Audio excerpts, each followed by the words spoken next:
Telephone tapping case విచారణకు సంబంధించిన special investigation టీంకు city police commissioner V C Sajjanar సారథ్యం చేపట్టిన నాటి నుంచి సిట్ దూకుడు పెంచినట్లుగా మనకు కనబడుతోంది. ఇందులో భాగంగానే బీఆర్ఎస్ పార్టీ నాయకుడు, సీనియర్ నాయకుడు, మాజీ మంత్రి హరీష్ రావుకు నోటీసులు ఇచ్చారు. హరీష్ రావు సిట్ విచారణను ఎదుర్కొన్నారు. అయితే సిట్ విచారణలో భాగంగా సిట్ బృందం అంటే 6 సభ్యుల బృందం ఏదైతే ఉందో ఆ బృందం అడిగిన ప్రశ్నలు లీక్ అయ్యాయి. ఆ ప్రశ్నల గురించి నేను ఒకసారి చెప్పదలుచుకున్నా. ఇందులో మొదటి ప్రశ్న ఏంటంటే, హరీష్ రావును సిట్ బృందం అడిగిన ప్రశ్నలు చెప్తున్నాను. ఒకటి, ఐ న్యూస్ అనే ఒక తెలుగు న్యూస్ ఛానల్ అధిపతి శ్రవణ్ రావుకు మీకున్న పరిచయం ఏంటి? మీకు ఆయనకున్న సాన్నిహిత్యం ఏంటి? మీకు శ్రవణ్ రావుకు ఎప్పటి నుంచి పరిచయం ఉంది? ఇదొక ప్రశ్న, అంటే ప్రధానమైన ప్రశ్న. తర్వాత, ఆయనతో మీకున్న సంబంధాలు ఏంటి? వ్యాపార సంబంధాలు ఏమైనా ఉన్నాయా? లేకుంటే ఐ న్యూస్ ఛానల్లో మీ వాటాలు, మీ పెట్టుబడులు ఏమైనా ఉన్నాయా అని సిట్ ప్రశ్నించింది. తర్వాత, దుబాయ్లో కానీ లండన్లో కానీ మీరు శ్రవణ్ రావును కలిశారా? దీనికి సంబంధించి కొంత సమాచారం మా దగ్గర ఉంది. దీనికి సంబంధించి మీరేమంటారు?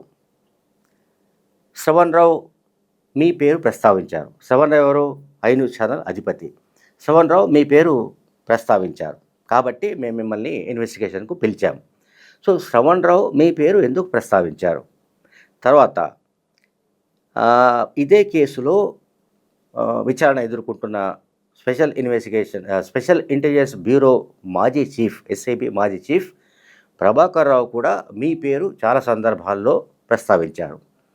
మీ పేరు చాలా సందర్భాల్లో ఆయన నోటి నుంచి వచ్చింది. సో ప్రభాకర్ రావు మీ పేరు ఎందుకు ప్రస్తావించాడు?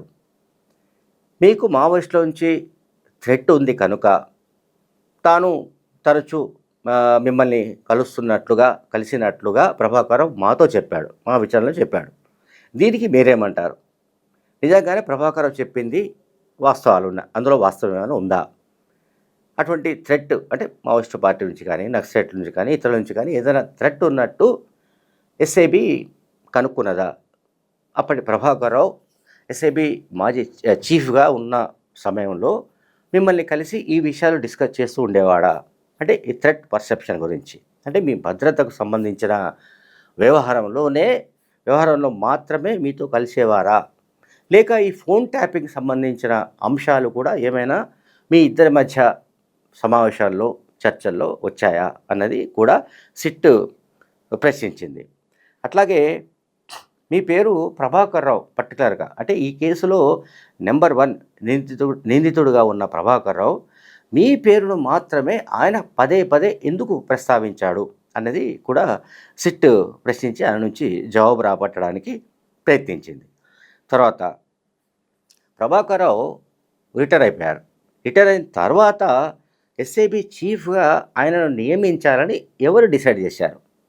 ఆ నిర్ణయం ఒకవేళ ప్రభుత్వం తీసుకుందని ప్రభాకర్ రావు మాకు చెప్పాడు, అంటే సిట్కు చెప్పాడు. తన విచారణలో భాగంగా సిట్కు ప్రభాకర్ రావు చెప్పేది ఏంటంటే, నేను రిటైర్ అయిన తర్వాత ఎస్ఐబి చీఫ్గా నన్ను ఉండవలసిందిగా ప్రభుత్వం ఆదేశించింది, ప్రభుత్వం నిర్ణయం తీసుకొని ఆ మేరకు నన్ను నియమించిందని ప్రభాకర్ రావు చెప్తున్నాడు.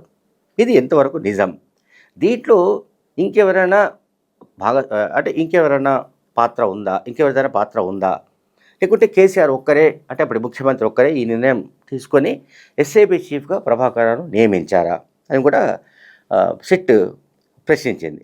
తర్వాత, ఈ ఫోన్ ట్యాపింగ్ అనేది అసలు ఫోన్ ట్యాపింగ్ జరిగినట్లుగా, అంటే రాజకీయ నాయకుల ఫోన్లు, బీఆర్ఎస్ పార్టీ ప్రత్యర్థుల ఫోన్లు, అట్లాగే బీఆర్ఎస్ పార్టీకి గిట్టని వాళ్ళ ఫోన్లు అండ్ మీడియా ప్రతినిధుల ఫోన్లు, జడ్జిల ఫోన్లు, ఇవన్నీ చాలా, అంటే వేలాది ఫోన్లను ట్యాప్ చేసినట్టుగా మాకు సమాచారం ఉంది.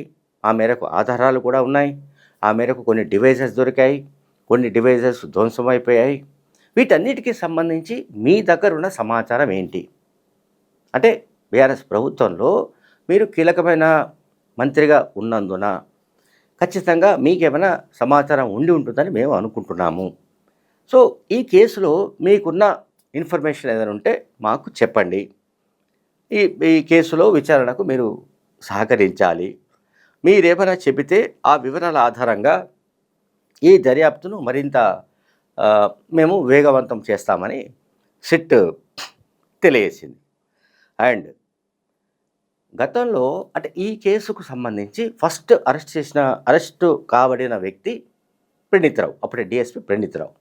సో, ప్రణీత్‌రావు గానీ, మాజీ ఏసీపీ రాధాకిషన్‌రావు గానీ, మరికొంతమంది ఈ కేసులో నిందితులుగా ఉన్న వాళ్ళు అరెస్ట్ అయినప్పుడు, వాళ్ళను సిట్ విచారణ జరిపినప్పుడు వాళ్ళు చాలా పేర్లు చెప్పారు. అందులో అప్పటి ప్రభుత్వంలో ఉన్న చాలామంది ప్రముఖుల పేర్లు వినిపించాయి. అయితే హరీష్ రావు పేరు కేవలం ఈ న్యూస్ ఛానల్ అధిపతి శ్రవణ్ రావు నుంచి మాత్రమే బయటకొచ్చినట్టుగా మనకు కనిపిస్తోంది. అంటే సిట్‌కు కూడా నోటీసు పంపించడం వెనుక ఉన్న ఒక బేస్ ఏంటంటే, అంటే ఆధారాలు ఏమిటంటే, ఎవిడెన్స్ ఏంటంటే, ఈ కేసులో సాక్షిగా అనండి, లేదా అంటే ఐ మీన్ నిందితుడిగా శ్రవణ్ రావును చేర్చారో లేదో తెలియదు. అంటే రెండో ఛార్జ్‌షీట్ కూడా దాఖలు చేయడానికి సిట్ సన్నాహాలు చేస్తోంది.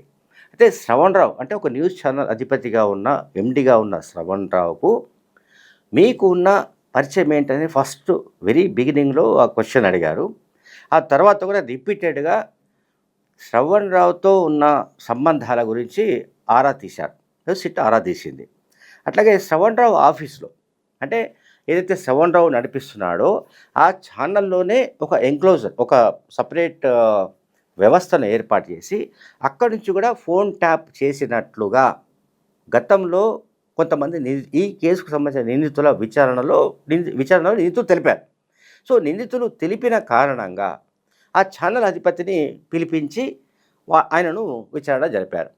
అండ్ ఇక్కడ ఈ కేసుకు సంబంధించి అర్థం చేసుకోవాల్సి ఏంటంటే, కాంగ్రెస్ పార్టీ అధికారంలోకి వస్తుందని రిజల్ట్స్ వస్తున్న సమయంలోనే, ఫలితాలు కాంగ్రెస్ వైపు అనుకూలంగా వస్తున్న సమయంలోనే, ఇక బీఆర్ఎస్ పార్టీ ఓడిపోతుంది అనుకుంటున్న సమయంలోనే శ్రవణ్ రావు, ప్రభాకర్ రావు వీళ్ళిద్దరూ తెలంగాణ నుంచి ఉడాయించారు. శ్రవణ్ రావు లండన్కు, దుబాయ్కి ఎక్కడికో పారిపోయినట్టుగా అప్పట్లో పత్రికల్లో వార్తా కథనాలు వచ్చాయి. ప్రభాకర్ రావు అయితే అమెరికాకు వెళ్ళిపోయినట్లుగా మనందరికీ తెలుసు. ఆ తర్వాత అతి కష్టం మీద ప్రభాకర్ రావును పిలిపించారు. ప్రభాకర్ రావు సుప్రీంకోర్టు నుంచి ఇంటీరియం బెయిల్ తీసుకొని బెయిల్ రక్షణతో ఆయన విచారణను ఎదుర్కొంటున్న విషయం తెలుసు. సో, రీసెంట్గా 3 రోజుల కిందట సుప్రీంకోర్టులో ఈ కేసు పైన విచారణ జరిగింది. అంటే ఈ కేసులో విచారణ దేనిపైన విచారణ జరిగింది? ఆయనపై ఉన్న మధ్యంతర బెయిల్ను రద్దు చేయవలసిందిగా తెలంగాణ ప్రభుత్వం పిటిషన్ దాఖలు చేసింది. అయితే రద్దు చేయవలసిన అవసరం లేదు, ఆయన మధ్యంతర బెయిల్ పైన ఉంటాడు, దీన్ని మేము మార్చి 10 వరకు పొడిగిస్తున్నాము, ఒకవేళ మీరు కావాలనుకుంటే ఆయన పిలిచి మళ్ళీ ప్రశ్నించవచ్చు, ఆయన దర్యాప్తుకు సహకరిస్తాడు అని సుప్రీంకోర్టు తెలిపింది. కానీ దర్యాప్తుకు పదే ఎన్నిసార్లు పిలిచి మాట్లాడినా ప్రభాకర్ రావు సహకరించడం లేదన్నది సిట్ వాదన. సో, సుప్రీంకోర్టు ఇందుకు తిరస్కరించింది. అంటే ఇక్కడ తెలంగాణ పోలీసులు అంటే సిట్ ప్రభాకర్ రావును అరెస్ట్ చేయాలని ప్రయత్నిస్తోంది. అరెస్ట్ చేయాలంటే సుప్రీంకోర్టులో ఆయన పొందిన బెయిల్ రద్దు కావాల్సి ఉంటుంది. ఆ మధ్యంతర బెయిల్ ఏదైతే రక్షణ పొందాడో ఆ బెయిల్ను సుప్రీంకోర్టు రద్దు చేయకుండా దాన్ని ఇంకా పొడిగించింది. అంటే మార్చి 10 వరకు ఆయనను అరెస్ట్ చేయడానికి వీల్లేదు అనేది సుప్రీంకోర్టు ఇచ్చిన ఆదేశం. సో, ఆ మేరకు ప్రభాకర్ రావు విచారణ ఒకవైపు జరుగుతూనే ఉంది. మళ్ళీ ఆ ప్రభాకర్ రావును ఎప్పుడు పిలిపిస్తారు ఏంటి అనేది మనకు తెలియదు. సో, ఇప్పుడు బీఆర్ఎస్ పార్టీకి సంబంధించిన కీలక నాయకుడు హరీష్ రావును పిలిపించి ప్రశ్నించడం అంటే ఇక ఆల్మోస్ట్ ఎర్రవెల్లి ఫామ్ హౌస్కు దగ్గర దాకా సిట్ వెళుతున్నట్టు లెక్క. అంటే బీఆర్ఎస్ పార్టీ అధ్యక్షుడు మాజీ ముఖ్యమంత్రి కేసీఆర్ను కూడా సిట్ టచ్ చేసే అవకాశం ఉంది. కేసీఆర్కు కూడా హరీష్ రావు తర్వాత ఆయనకు నోటీసులు జారీ చేసే అవకాశాలు ఉన్నట్లుగా పోలీసు వర్గాల ద్వారా తెలుస్తోంది. Thank you very much.